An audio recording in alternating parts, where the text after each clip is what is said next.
ನೋಡಿ,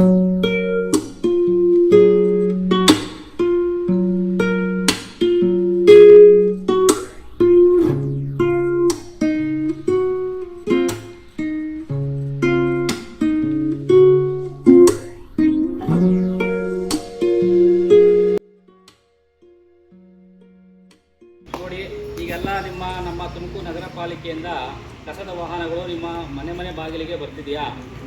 ಓಕೆ, ಎಲ್ಲರೂ ನೀವೇ ಕೊಡ್ತಾಯಿದ್ದೀರಾ? ಯಾವ ರೀತಿ ಕೊಡ್ತಾಯಿದ್ದೀರಾ? ಹಸಿ ಕಸ, ಒಣ ಕಸ?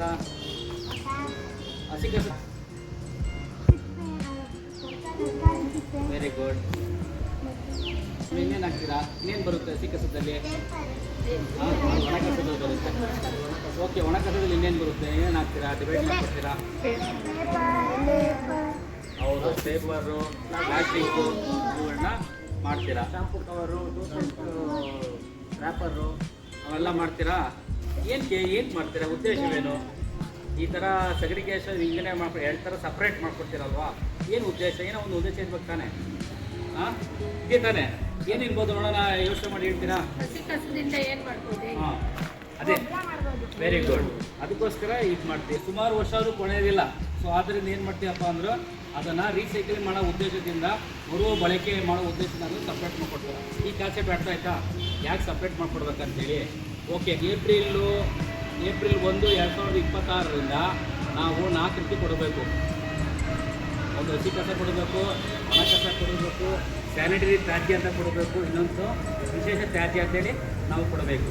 ನೋಡಿ, ಈ ಹಸಿ ಕಸ ಅಂದರೆ ನಾವು ಗ್ರೀನ್ ಡಬ್ಬಿ ಅಲ್ಲಿ ಕಾಣ್ತಿದೆಯಲ್ಲ, ಗ್ರೀನ್ ಡಬ್ಬಿ, ಅದು ಕಲರನ್ನೇ ಇಂಡಿಕೇಟ್ ಮಾಡುತ್ತೆ. ಹಸಿ ಕಸ ಗ್ರೀನ್ ಅಲ್ವಾ? ಸೊ ಅದೇ ರೀತಿಯಾಗಿ ಏನು ಮಾಡುತ್ತಪ್ಪ ಅಂದರೆ ಇದು ಗ್ರೀನು, ಇದರಲ್ಲೇ ಹಾಕ್ಕೊಡ್ಬೇಕು ಅನ್ನೋದು ಒಂದು 4 ಕಾನ್ಸೆಪ್ಟ್. ಇದು ಸುಪ್ರೀಂ ಕೋರ್ಟ್ ಆದೇಶ ಮಾಡಿದೆ, 4 ಅಂತ ಕೊಡಬೇಕು. 4ಕ್ಕೂ ಒಂದೊಂದು ಕಲರ್ ಇಂಡಿಕೇಶನ್ ಮಾಡ್ತಿದೆ. ಇದು ಗ್ರೀನು, ಹಸಿ ಕಸ ಕೊಡಬೇಕು. ಈಗಾಗಲೇ ನೀವು ಹೇಳಿದ್ದೀರಾ, ಹಸಿ ಕಸದಲ್ಲಿ ಏನು ಕೊಡಬೇಕಂದ್ರೆ ಸಾಂಬಾರು, ಅಡುಗೆ ಮನೆಯಲ್ಲಿ ಇವೆಲ್ಲ ಏನಪ್ಪ ಮಾಡ್ತಾವಂದ್ರೆ ಅಡುಗೆ ಮನೆಯಲ್ಲಿ ಯೂಸ್ ಆಗಬೇಕು. ಸೊ ಅದರಿಂದ ಏನು ಮಾಡತ್ತಪ್ಪ ಸುಪ್ರೀಂ ಕೋರ್ಟ್ ಅಂದರೆ, ನಮ್ಮ ಸುತ್ತಮುತ್ತಲಿರುವಂತಹ ಪರಿಸರ ಚೆನ್ನಾಗಿರ್ಬೇಕಂದ್ರೆ ನಾವು ಕಸ ವಿಂಗಡಣೆ ಮಾಡಿಕೊಡ್ಬೇಕು. ಎಷ್ಟು ರೀತಿ ಮಾಡಿಕೊಡ್ಬೇಕು ಅಂತೇಳಿದ್ರೆ 4 ರೀತಿ ಮಾಡಿಕೊಡ್ಬೇಕಂತ ಹೇಳ್ತಿದೆ. ಈ ಮನೆಯ ಮೂಲದಲ್ಲಿ ಉತ್ಪತ್ತಿ ಆಗುವಂಥ ಘನತ್ಯಾಜ್ಯ 4 ರೀತಿ. ಮನೆಯಲ್ಲಿ ಯೂಸ್ ಮಾಡುವಂತಹ ತರಕಾರಿ ವೇಸ್ಟ್ ತರಕಾರಿ ಇರ್ತಾವಲ್ಲ, ಅದು ಹಣ್ಣಿನ ಸಿಪ್ಪೆ ಆಗಿರ್ಬೋದು, ಬೆಳ್ಳುಳ್ಳಿ, ಈರುಳ್ಳಿ ಸಿಪ್ಪೆಗಳು ಇರ್ತಾವಲ್ಲ, ಇವೆಲ್ಲ ಕೊಳೆಯುವಂಥ ವಸ್ತುಗಳು. ಸೊ ಆದ್ದರಿಂದ ನಾವು ಇವನ್ನು ಹಸಿ ಕಸಕ್ಕೆ ನಾವು ಸೆಗ್ರಿಗೇಷನ್ ಮಾಡಿಕೊಡ್ಬೇಕು. ಒಂದು ಕಡೆ ಸಪ್ರೇಟ್ ಮಾಡಿಕೊಡ್ಬೇಕು. ಊಟ ಮಾಡ್ತಿರಲ್ಲ, ನೈಟ್ ಹೊತ್ತು ಊಟ ಮಾಡ್ತಿರಲ್ಲ, ಅದು ಉಳಿಕೆ ಇರ್ತಾವಲ್ಲ, ಅದನ್ನು ಸಹ ಹಸಿ ಕಸಕ್ಕೆ ಆಗ್ತದೆ. ಸೊ ಇದೇನು ಮಾಡಬೇಕಪ್ಪ, ಈ ಥರ ಹಸಿ ಕಸ ಕೊಡೋದ್ರಿಂದ ತುಂಬ ಅನುಕೂಲ ಆಗುತ್ತೆ, ರೈತರಿಗೆ ತುಂಬ ಅನುಕೂಲ ಆಗುತ್ತೆ. ಇದು ಒಂದು ಕಡೆ ಮಾಡೋದ್ರಿಂದ ಹೋಮ್ ಕಾಂಪೋಸ್ಟಿಂಗ್ ಅಂತಾರೆ. ಸೊ ಈ ಥರ ಮಾಡೋದು ಗೊಬ್ಬರ ಆಗುತ್ತೆ. ಸೊ ಗೊಬ್ಬರ ಆಗೋದ್ರಿಂದ ರೈತರಿಗೆ ಏನಾಗುತ್ತೆ, ಬೆಳೆಯೋಕ್ಕೆ ಅನುಕೂಲ ಆಗುತ್ತೆ. ಸೊ ಇನ್ನೊಂದು ಏನಪ್ಪ ಅಂದರೆ ಒಣ ಕಸ. ಇದು ಬ್ಲೂ ಕಲರ್ ಕಾಣ್ತಿದೆಯಾ? ಬ್ಲೂ ಕಲರು, ಇದು ಒಣ ಕಸಕ್ಕೆ ಬ್ಲೂ ಕಲರ್ ಇಂಡಿಕೇಟ್ ಮಾಡುತ್ತೆ. ಇದರಲ್ಲಿ ಏನೇ ಬರಬೇಕಂದ್ರೆ ಹಗುರವಾದಂತಹ ವಸ್ತುಗಳು, ನೀರಿನ ಬಾಟಲ್, ನೀವು ನೀರು ಕುಡಿತೀರಲ್ಲ, ಆ ಬಾಟಲ್ ವೇಸ್ಟ್ ಆಗುತ್ತೆ. ಅದು ಇಲ್ಲಾಂದ್ರೆ ಎಸಿಬಾರ್ದು, ಅದು ಕೊಳೆಯೋದಿಲ್ಲ. 400 ವರ್ಷ 450 ವರ್ಷ ಆದರೂ ಕೊಳೆಯೋದಿಲ್ಲ. ಸೊ ಬಿಕಾಸ್ ಆದ್ದರಿಂದ ನಾವು ಇದು ಮಾಡಬೇಕು. ಪ್ಲಾಸ್ಟಿಕ್ ಕವರ್ಗಳು ಇರ್ತಾವಲ್ಲ, ಅವು ಕೊಳೆಯಲ್ಲ. ಇದಕ್ಕೆ ಹಾಕ್ಬೇಕು. ರೊಟ್ಟಿಗಳು, ಕಾಗದ ಚೂರುಗಳು, ಇದನ್ನ ಹಾಕೋದ್ರಿಂದ ಲೇಟಾಗಿ ಕೊಳೆಯುತ್ತೆ. ಹೌದು, ತೆಂಗಿನ ಚಿಪ್ಪು, ತೆಂಗಿನ ಮೊಟ್ಟೆ, ಕಾಯಿ ಸಿಪ್ಪೆ ಇದೆಲ್ಲ ಬರುತ್ತಲ್ಲ, ಅದನ್ನು ಒಣಕಸ ಕೊಡಬೇಕು. ಸೊ ಹಂಗಾಗಿ ಸುಮಾರು ವರ್ಷಗಳು ಹಾಗೆ ಇರೋದ್ರಿಂದ ಅದರಿಂದ ಏನು ಯೂಸ್ ಆಗಲ್ಲ. ಅದು ಸಪ್ರೇಟ್ ಮಾಡೋದ್ರಿಂದ ನಾವು ರೀಸೈಕ್ಲಿಂಗ್ ಮಾಡಬೇಕು, ಮರುಬಳಕೆ ಮಾಡಬೇಕು. ಸೊ ಆದ್ದರಿಂದ ನಾವು ಅದನ್ನು ಇದು ಮಾಡಬೇಕು. ಇನ್ನೊಂದು ಏನಪ್ಪ ಮುಂದಿನಂದರೆ ರೆಡ್ ಬಣ್ಣ ಸೂಸೋದು ಅಂದರೆ ಏನಪ್ಪ ಅಂದರೆ ಸ್ಯಾನಿಟರಿ ತ್ಯಾಜ್ಯ.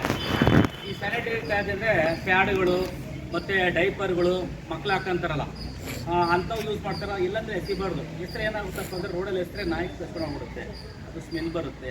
ಸಾರ್ವಜನಿಕ ಅದು ತೊಂದರೆ ಆಗಬಾರ್ದು ಅನ್ನೋ ಉದ್ದೇಶದಿಂದ, ಹೌದು, ಅದು ಇನ್ಫೆಕ್ಷನ್ ಆಗುತ್ತೆ. ಅದು ಇನ್ಫೆಕ್ಷನ್ ಆಗಿ ಕಾಯಿಲೆಗೆ ಅದು ಕಾರಣ ಆಗೋ ಉದ್ದೇಶದಿಂದ ಅದನ್ನೇ ಸಪ್ರೇಟ್ ಮಾಡಿಕೊಡಬೇಕು. ಯಾವ ಥರ ಕೊಡಬೇಕು ಅಂದರೆ ಪೇಪರಲ್ಲಿ ಸುತ್ತಬಿಟ್ಟು, ಹೌದು, ಕೊಡಬೇಕು.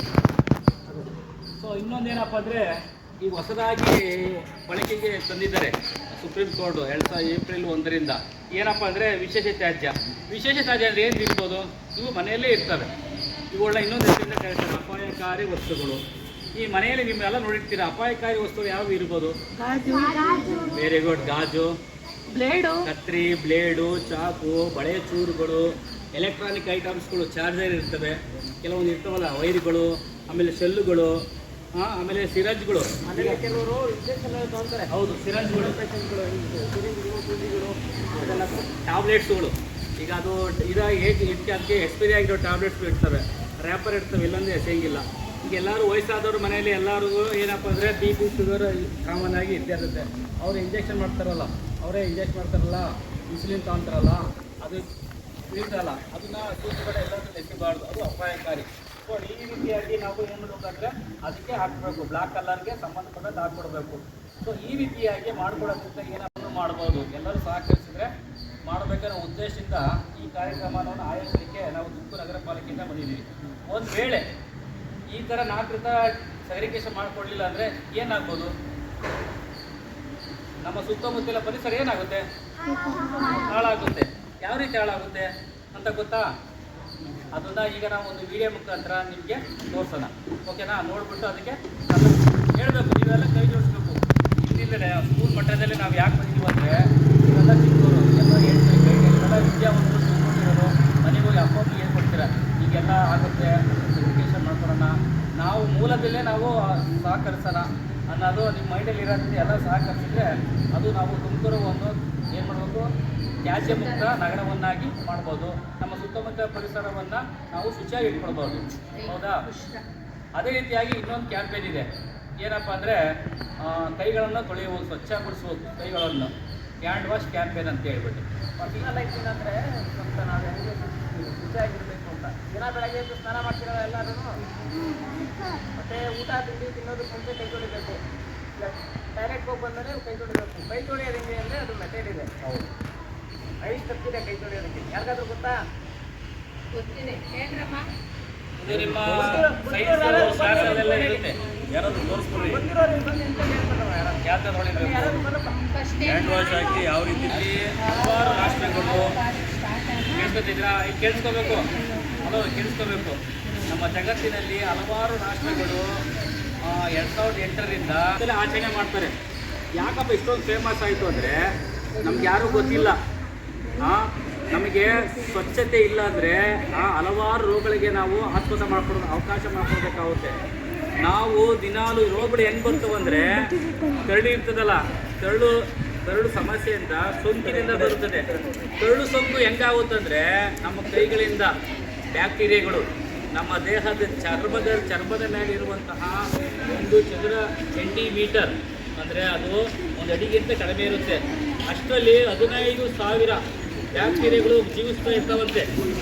ಅದಕ್ಕೆ ನಾವು ಏನು ಮಾಡಬೇಕಂದ್ರೆ 15 ಸೆಕೆಂಡ್. ಸೊ ಆ ದೃಷ್ಟಿಯಿಂದ ನಾವು ಏನು ಮಾಡಬೇಕಂದ್ರೆ ದಿನಕ್ಕೆ 6ರಿಂದ 10 ಬಾರಿ ಕೈಗಳನ್ನು ತೊಳಿಬೇಕು. 6 ವಿಧಾನಗಳಿವೆ, ಕೈ ಸುಮ್ಮನೆ ತೊಳೆಯೋದಲ್ಲ, ನೀವು ನೀರು ಬಿಡ್ಕೊಬಿಟ್ಟು ಹಿಂಗೆ ಮಾಡ್ಕೊಂಡು ಹೋದಲ್ಲ. ಅದಕ್ಕೆ ಆದಂಥ 6 ಸ್ಟೆಪ್ಗಳಿದ್ದಾವೆ. ಆ ಸ್ಟೆಪ್ಗಳನ್ನ ತೋರಿಸ್ಕೊಡ್ತೀನಿ. ಸೊ ಈ ಮಹತ್ವ ನೀವು ಹಳ್ಳಿಗಳು ನೋಡಿರಬೇಕು. ಸಂಪ್ರದಾಯ, ರೂಢಿ ಸಂಪ್ರದಾಯ, ಆಚಾರ ವಿಚಾರ ಇರ್ತದೆ. ಹಳ್ಳಿ ಅಂದರೆ ನೋಡಿ ಗಮನಿಸಿ, ಆ ಸೂಕ್ಷ್ಮವಾಗಿ ಎಲ್ಲರ ಆಚೆ ಹೋಗಿ ಬಂದರೆ ಅವ್ರು ಏನು ಮಾಡ್ತಾರಪ್ಪ ಅಂದರೆ ಕೈ ಮತ್ತು ಕಾಲನ್ನು ಬೆಳೀತಾರೆ.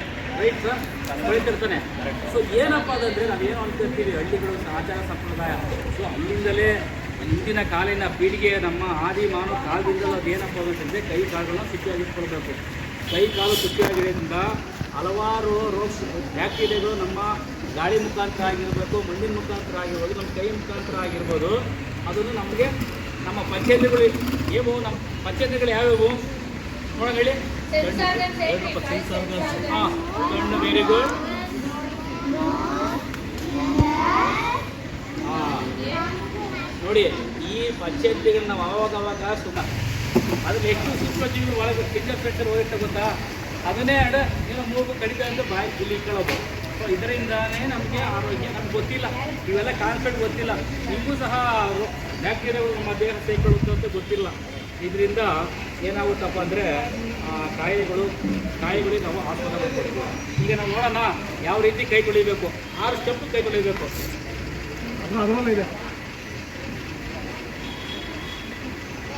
ಬ್ಲ್ಯಾಕ್ ಕಲರ್ ಇದೆ ನೋಡಿ,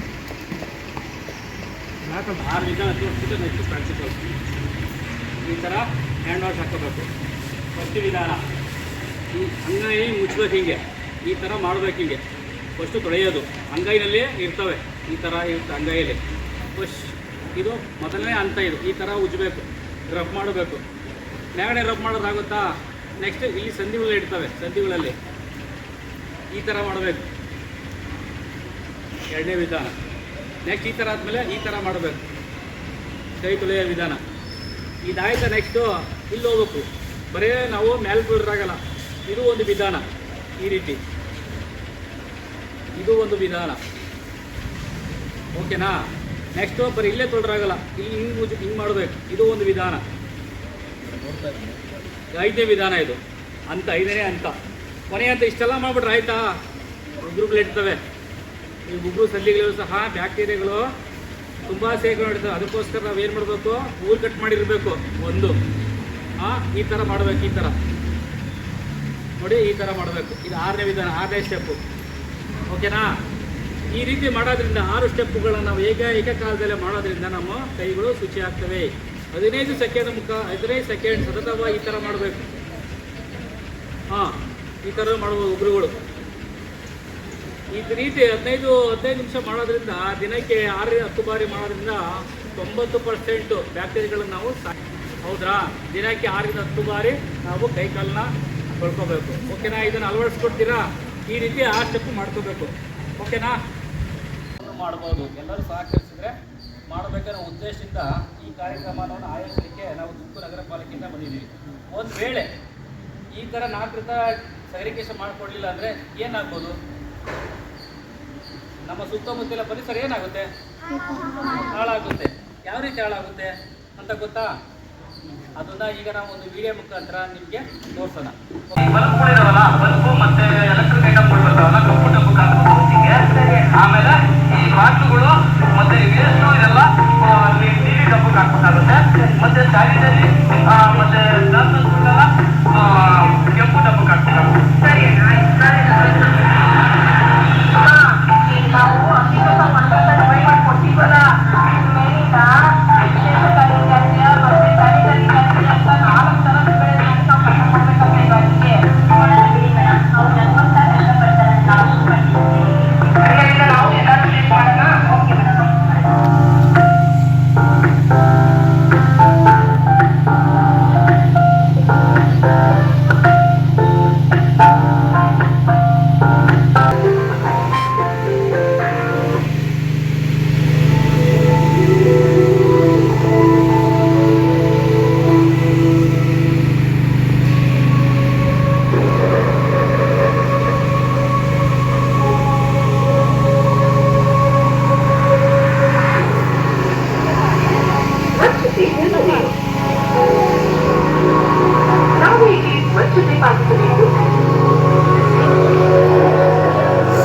ಸ್ವಚ್ಛತೆ ಪಾಲಿಸುವುದು ನಮ್ಮ ಹೊಣೆ.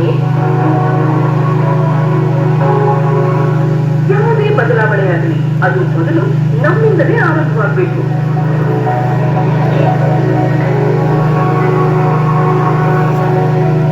ನಾವು ಪಾಲಿಸಿದ ನಿಯಮಗಳನ್ನು ಇನ್ನೊಬ್ಬರು ಪಾಲಿಸಲಿ ಎಂದು ನಿರೀಕ್ಷಿಸುವುದು ಸರಿಯಲ್ಲ. ನಮ್ಮ ನಗರದ ಸ್ವಚ್ಛತೆಯನ್ನು ಕಾಪಾಡುವುದು ನಮ್ಮ ಜವಾಬ್ದಾರಿ. ಕೇವಲ ದೂಷಿಸುವುದೇ ನಮ್ಮ ಕೆಲಸ ಎಂದು ತಿಳಿಯುವುದು ತಪ್ಪು.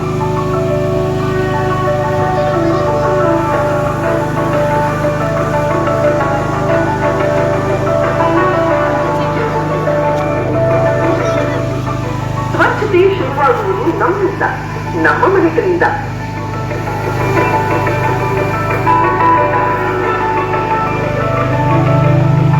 ನಮ್ಮ ಮನೆಗಳಲ್ಲಿ ಉತ್ಪತ್ತಿಯಾಗುವ ಕಸವನ್ನು ಪ್ರಜ್ಞಾವಂತ ನಾಗರಿಕರಾಗಿ ಹಸಿ ಕಸ ಮತ್ತು ಒಣ ಕಸವೆಂದು ಮನೆಗಳನ್ನೇ ಬೇರ್ಪಡಿಸಬೇಕು ಮತ್ತು ಮನೆ ಬಾಗಿಲಿಗೆ ಬರುವ ನಗರ ಪರಿಸರ ಸ್ವಚ್ಛತೆ ಬಗ್ಗೆ ಎಲ್ಲ ಹೇಳ್ತಾ ಇರ್ತೀವಿ. ಹಾಗಾಗಿ ನಾವೆಲ್ಲ ಕೂಡ ಪ್ಲಾಸ್ಟಿಕ್ಕನ್ನು ಯಾವ ರೀತಿ ಬಳಸಬಾರ್ದು, ಅದನ್ನು ಅದೇನು ಎಷ್ಟು ವರ್ಷ ಆದರೂ ಕೂಡ ಏನಾಗುತ್ತೆ, ಅದು ಹೊಳೆಯೋದೇ ಇಲ್ಲ. ಅದರಿಂದ ಯಾವ ರೀತಿ ಅಪಾಯಕಾರಿ ಅಂತ ಎಲ್ಲದೂ ಕೂಡ ಇದುವರೆಗೆ ತಿಳಿಸ್ಕೊಟ್ಟಿದ್ದಾರೆ. ಜೊತೆಗೆ ನಮ್ಮ ಶಾಲೆಗೆ ಆಗಮಿಸಿ ಎಲ್ಲರಿಗೂ ಕೂಡ ಸ್ವಚ್ಛತೆ ಬಗ್ಗೆಯೂ ಕೂಡ ವೈಯಕ್ತಿಕ ಸ್ವಚ್ಛತೆ, ಕೈ ತೊಳೆಯೋದ್ರಿಂದ ಹಿಡ್ಕೊಂಡು ಕೈ ತೊಳೆಯುವ ವಿಧಾನಗಳು 8 ವಿಧಾನ, ಕೈ ತೊಳೆಯೋದ್ರಲ್ಲಿ 8 ವಿಧಾನ ಇವನ್ನೆಲ್ಲ ತೋರಿಸ್ಕೊಟ್ಟಿದ್ದಾರೆ ನಮಗೆಲ್ಲ.